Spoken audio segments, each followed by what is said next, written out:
Muy bien, muchachos, iniciamos con el curso de química orgánica. La primera etapa es un poquito de historia. La clasificación de la química orgánica, la definición ha ido cambiando a través de los años. Todo inició en 1807, cuando Berzelius clasificó los compuestos inorgánicos, que eran los que se formaban en los seres vivos, y también los clasificó en inorgánicos, los cuales están en los minerales. Él decía que los compuestos, separados en compuestos inorgánicos y orgánicos, los orgánicos que son sintetizados por los seres vivos tenían una especie de fuerza vital en ellos. En 1828, Frederick Waller realizó la primera síntesis orgánica. A partir del cianato de amonio, utilizando calor, pudo convertirlo en urea. Urea es un compuesto que se sintetiza en los seres vivos, se encuentra en la orina. Entonces, a partir de un mineral, que es un compuesto inorgánico, como el cianato de amonio, pudo crear un compuesto orgánico. De esta forma llegamos a una definición más actual de la química orgánica.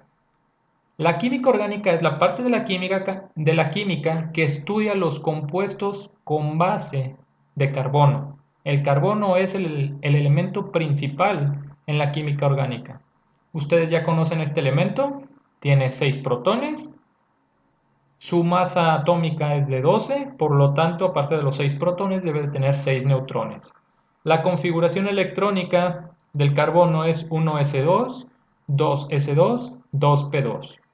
Como las características del carbono, tiene una electronegatividad intermedia, se enlaza fácilmente tanto a metales como a no metales, y esta capacidad le permite ser esencial para la vida, ya que es capaz de unirse también a sí mismo formando cadenas de distinta longitud.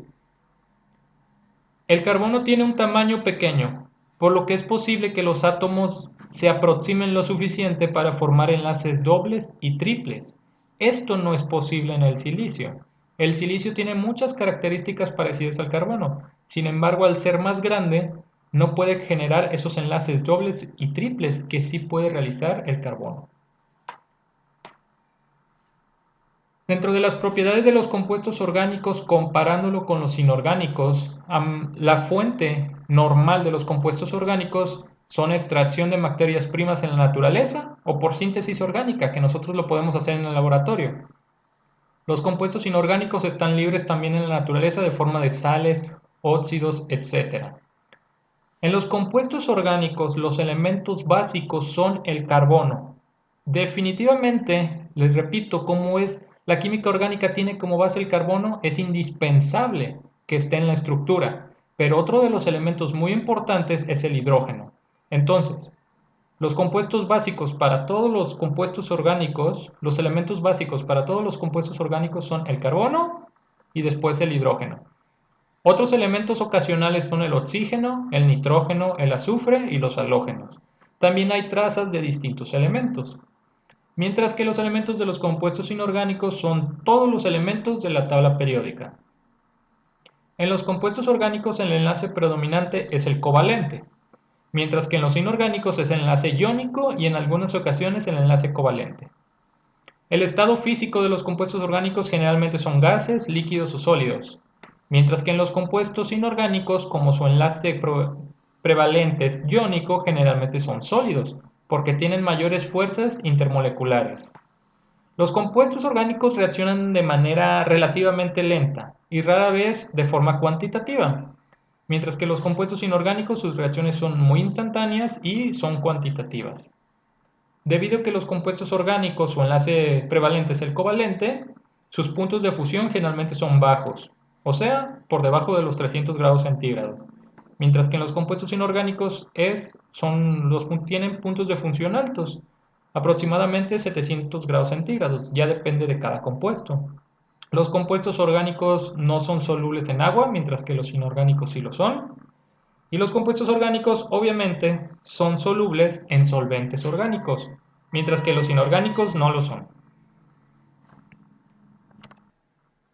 De nuevo, los compuestos orgánicos están formados con carbono como base y otros elementos como hidrógeno, oxígeno, halógenos, aquí como el bromo, azufre, entre otros.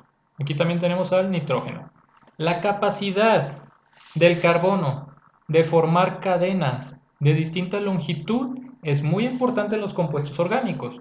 Y ustedes saben que el carbono se puede enlazar a 4 distintos átomos, puede formar 4 enlaces.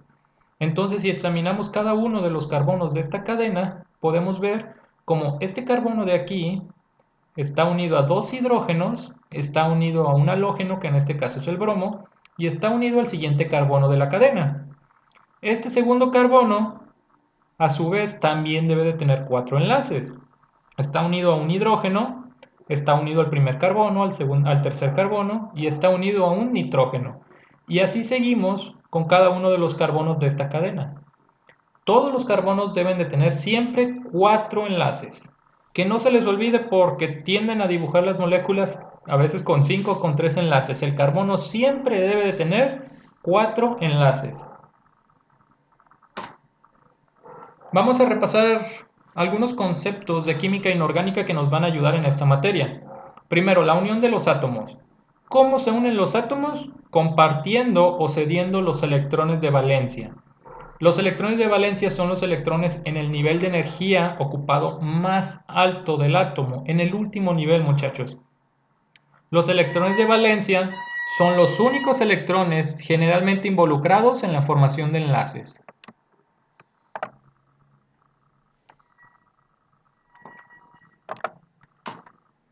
Ok, dentro de las cosas que le subí en el tablón, en la tarea, están unos anexos. Uno de los anexos es esta hojita donde les pongo algunos elementos con sus estructuras de Lewis y sus electronegatividades según la escala de Pauling. No son todos los elementos de la tabla periódica. Estos elementos que les pongo aquí condensados, digamos que son los más importantes o los que vemos más en química orgánica. Obviamente el carbono, el hidrógeno, el nitrógeno, el oxígeno y los halógenos. Pero ocasionalmente vemos azufre, fósforo, silicio, aluminio, magnesio, etc. ¿Ok? Esta hojita, por favor, como es uno de los anexos, es preferible que ustedes la tengan anotada para que puedan acceder rápidamente a la información. ¿Qué es lo que nos da? Dos datos. Primero, las estructuras de Lewis. Si observamos al carbono, tiene 4 electrones en su último nivel. Esos son los 4 electrones de valencia, los 4 electrones más importantes para unirse y crear enlaces. Significa que el carbono puede realizar 4 enlaces y puede completar su octeto. Y además tiene su electronegatividad, que es de 2.5. Y así con todos los elementos que generalmente vamos a ver más en química orgánica. Ustedes saben por su curso de química inorgánica que las estructuras de Lewis son una forma de dibujar moléculas que muestra la localización de los electrones entre los átomos.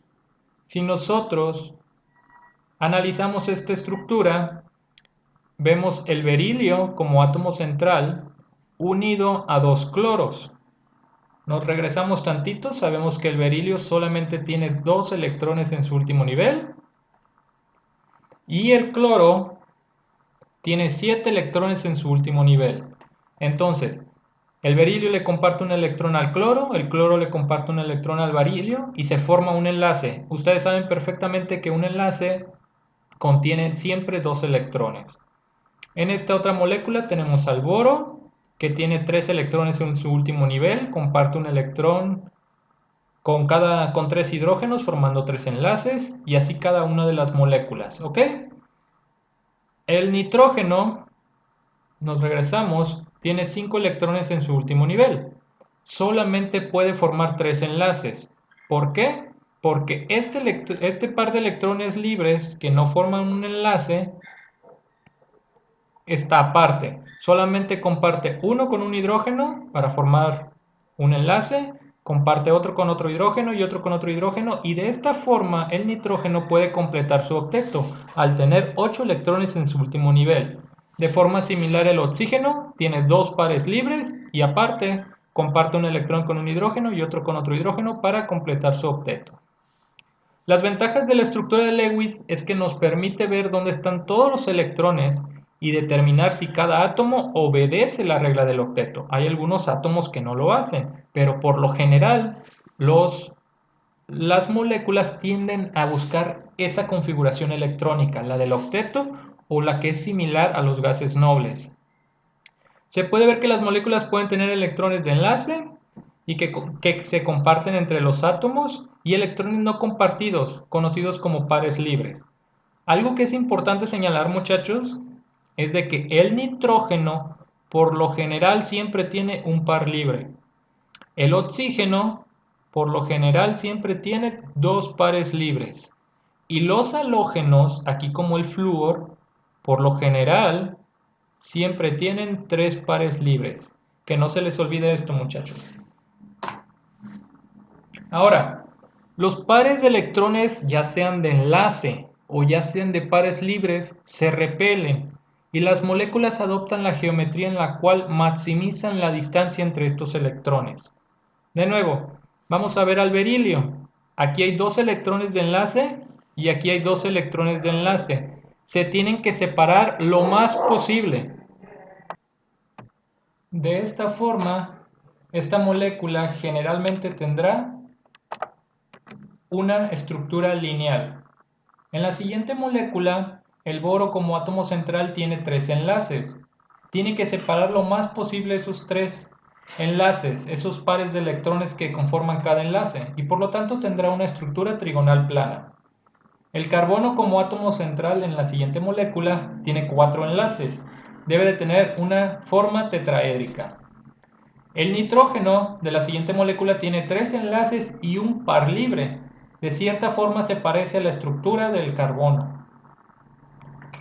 También tiene una forma tetraédrica en este caso. La molécula de agua tiene dos enlaces y dos pares libres. De forma similar, es análogo a este primer compuesto y este compuesto. También es tetraédrica.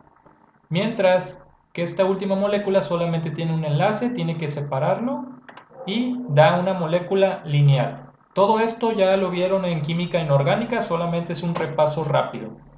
Les anexo también esta hoja donde viene qué tipo de forma tendrá la molécula dependiendo de cuántos enlaces o cuántos pares libres tiene. Por ejemplo, si tenemos una molécula que tiene solamente dos pares, dos enlaces, será lineal. Si tenemos una molécula que tiene tres enlaces que separar, será trigonal plana. Si tenemos una molécula que tiene dos enlaces pero un par libre, será similar a la trigonal plana. Y así nos vamos con cada una de las moléculas dependiendo de cuántos enlaces o cuántos pares libres tiene. Les repito, esto ya lo vieron en química inorgánica.